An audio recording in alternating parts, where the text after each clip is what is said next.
Have you ever stopped and wondered why you and a coworker can sit through the exact same meeting, but walk away with totally different opinions? Or why some people just seem to thrive under pressure while others completely fall apart? Well, today we're digging into the hidden drivers of our behavior at work.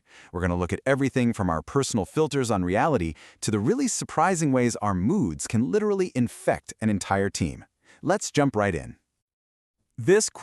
This really gets to the very heart of what we're talking about. So Karen Nussbaum is sitting right there at her desk, totally in plain sight. And yet a student looks right past her and asks if anyone's there. It's like she was invisible. This moment is the perfect picture of what we're exploring today. We might all share the same physical world, but each of us is living in our own unique reality.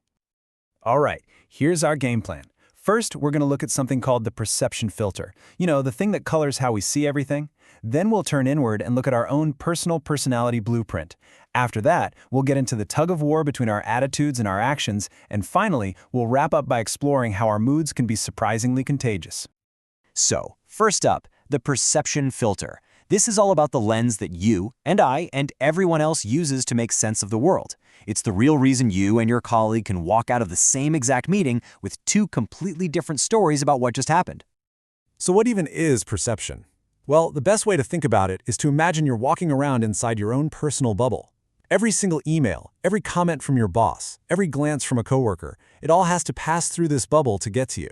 And because everyone's bubble is shaped by their own unique background and experiences, we all end up seeing the same information in wildly different ways.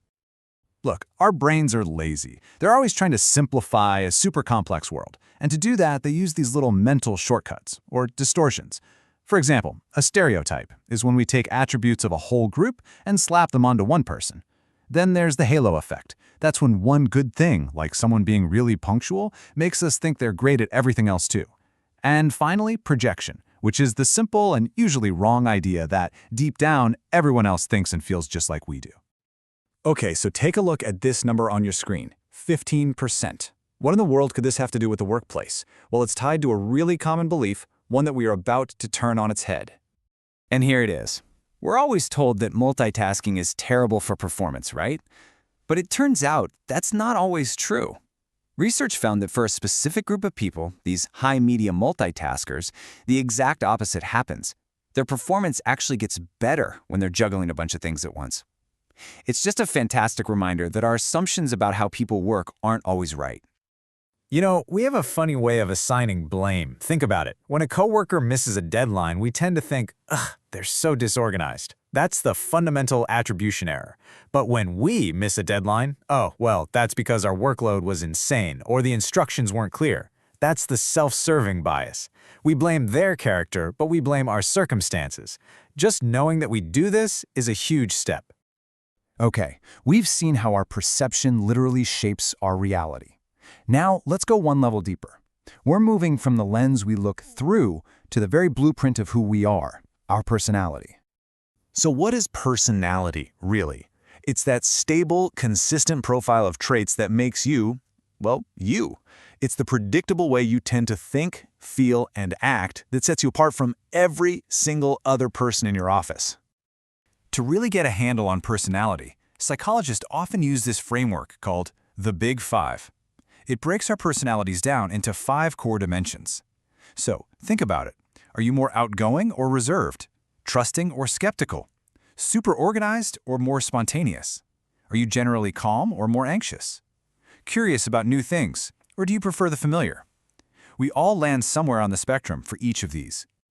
But why should you care about this stuff for your career? Because these traits are seriously powerful predictors of how we do at work.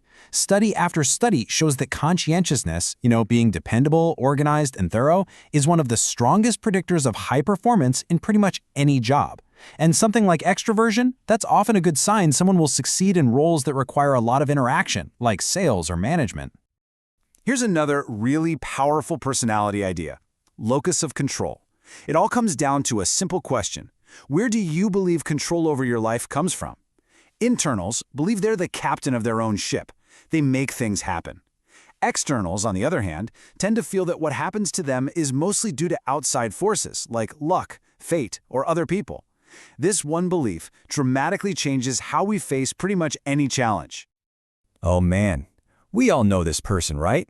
The classic type A personality. They're driven, they're ambitious, they're impatient, and they're always in a hurry.